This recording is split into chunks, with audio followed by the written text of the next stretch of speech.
Life of a designer, and what we're going to be talking about today is building iconic fashion houses. Make sure that you like and subscribe. Make sure that you share with your friends and family, and make sure you comment, any thoughts, concerns, or ideas in the chat and on, the comments. Make sure, you check out our From the Mud collection. See you. Make sure you check out our From the Mud collection, our spoken word album, and also our poetry book, which are all on all the proper platforms and our website as well, Sue. So tap in. Now, when it comes to building, iconic fashion house,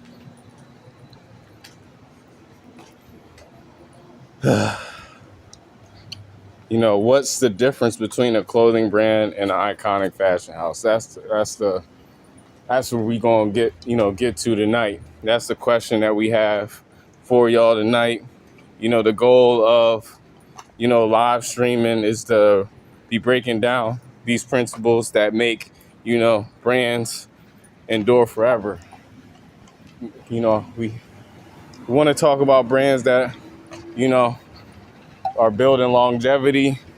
We want to talk about how to build longevity for your brand, so that way you can take these gems, implement it into, what you're doing today, and, see the results as you continue to grow as well.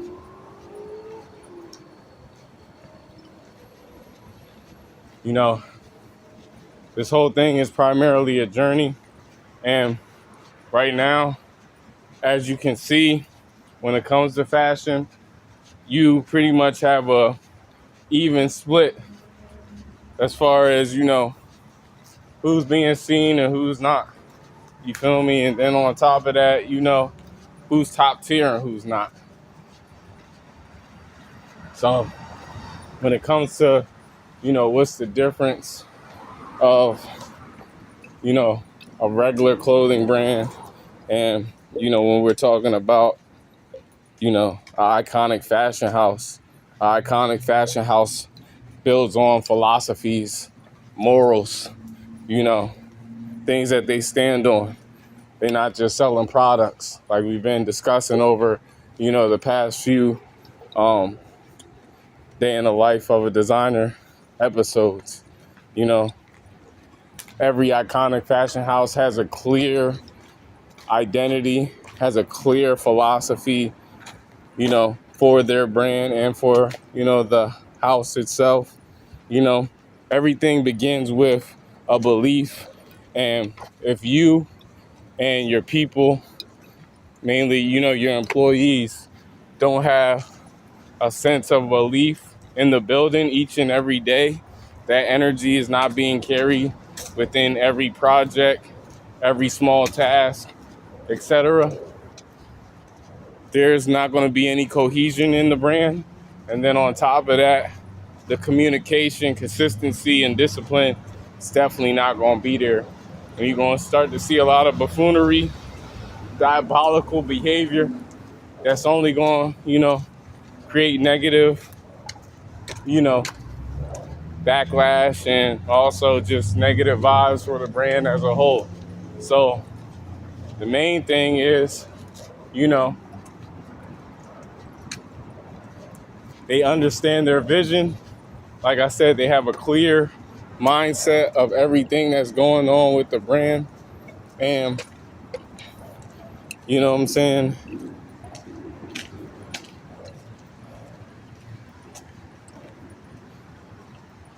They have a consistent design language, a recognizable silhouette and aesthetic, a clear color palette and vision, direction, a distinct storytelling, and a customer experience that reflects their values. Recognition comes from repetition and consistency, not constantly reinventing. When you constantly reinventing, you don't give people a chance to actually get to know the brand. They don't have an opportunity to actually understand how to identify the brand. When you make a logo, you make, a motto for your brand, something that, your brand lives by, it gives people the opportunity, to fully identify the brand and, its significant, unique parts. You feel me? You got to think beyond the collection. A fashion house isn't just, seasonal releases or, bi-yearly releases. You feel me? It includes collections that build on one another, campaigns with a consistent message, editorial photography, fashion films, documentaries, podcasts, live streams, community events, a website and customer experience that reflects the brand's whole identity and philosophies. Every piece of content should strengthen the same vision, you feel me? You gotta build with a legacy or build for a legacy, not just, for a paycheck revenue for your brand. It's bigger than money. It's bigger than, just a product. Feel me? Revenue keeps the business running, but legacy gives it a tasting value that lasts forever. You feel what I'm saying? Like, without that tasting value, it doesn't keep people coming back. There's no reason for people to come back at that point, you feel me? It's quality over quantity. Long-term trust over short-term hype, you feel me? Developing timeless pieces, designs, instead of chasing every trend. And then, most importantly, investing in the craftsmanship and relationships with your audience. If someone discovered this brand 20 years from now, what would they remember? You feel me? When it comes to, dreams of rulers, the first thing they're going to remember is visualize your purpose. You feel me? That's going to be the first thing on their mind once they see dreams of rulers. Live like royalty. Dreams of a ruler. What are the dreams of a ruler? You feel me? Success. Prosperity. Living, at the top. Being the best. Being the best individual they possibly can be. What was King Solomon? What was Master Musa? You feel me? There's people that, strive for the best of everything, but also were humbled enough to know that they didn't know everything. So they had to keep learning, keep growing in order to prosper. And that's what you got to do. And that's how people are going to, recognize our brand. You feel me? Because of the simple fact that not only, are we unique in our design process and, how we present ourselves as a brand, but also to that, we're also doing things a little bit different. We're, putting out editorials for ourselves, books, We're putting out, documentary content, type content, you feel me, for the brand. We're also, making spoken word albums for the brand from the mud. We also have put out a couple of singles for views from the trap. I wish that joint could have had the full album, but we'll probably do an anniversary joint once the time is right. You feel me? But needless to say, the biggest thing is that, you keep the brand versatile, you give your customer ultimate experience, and you give them quality over quantity. Regardless of if that's, through products, whether that's through just the overall experience. The role of the creative director protects, the brand's vision. Their responsibility is to ensure that, each collection aligns with the philosophy Each collaboration makes sense. Every design has intention. Every decision strengthens the reputation of the fashion house. And the questions I have for the audience are, what fashion house inspires you the most and why? I think I spoke on that last night. As far as like inspiration wise, I would say like a brand like Louis Vuitton or Ralph Lauren, just because of the simple fact that with Louis Vuitton, they pride themselves in their craftsmanship.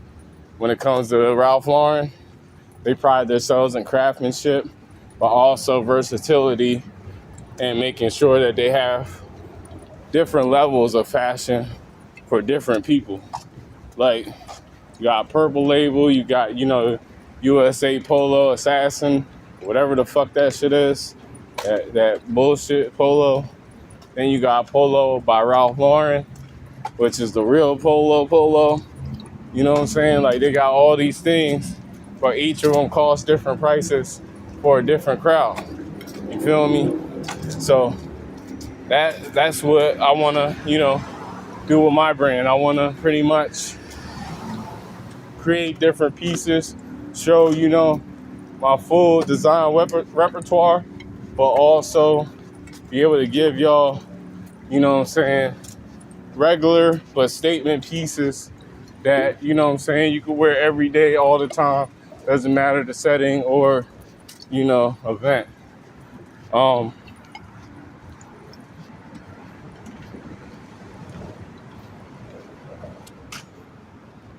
The next thing is the creative direction, The creative director doesn't just, design the clothes like we mentioned. They make sure they got film, music, packaging, retail experience, social media experience. Everyone should communicate one vision. You feel me? Then there's, the design language, what makes someone recognize your work instantly. This means signature silhouettes. Like, you have certain pieces that you throw in a collection each and every time. Color palettes. You might have more of a small color palette, or you'd be like me and have a wide range of colors that you like to implement into your designs. Materials, certain materials, that you like to design with is a thing. Some people like crochet, some people like cotton, some people like, leather. Those are not the materials, those are fabrics, but, just to say, construction, of the actual pieces. Then you also got the typography, the logos, the graphic language, whether it's street, I guess you could say urban, or just typical, society norms, I guess you could say, repeating design principles. Recognition comes from consistency, And when you design with consistency, that's how you build, your brand identity. That's how people recognize when, you are going to drop your next piece, if that's you or not, Great fashion houses don't launch random collections. They build on storytelling. Every collection answers one of these four questions. Well, all four of these questions. Why now? Why this story? Why this customer? And why this message? Discuss, how storytelling, or not necessarily how storytelling, but discuss, the storytelling aspect of, the emotional connection, and giving, collections purpose as, the forefront. Everything doesn't have to be sad, painful, or, you struggling, but you gotta show these emotions, because within the story, there's somebody that's, actually going through this on a day-to-day basis, similar, worse, or, maybe just a little bit better than you are or were. You feel me? So it's important to capture, every element, every aspect.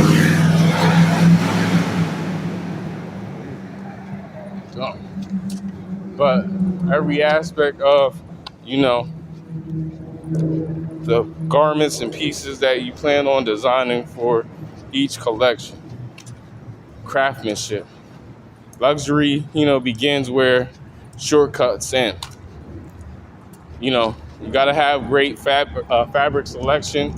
It's good to always have samples so that way you can get the sizing and fitting process, right. So that way you don't got to worry about, people ordering and then, it might be too small for them or too big.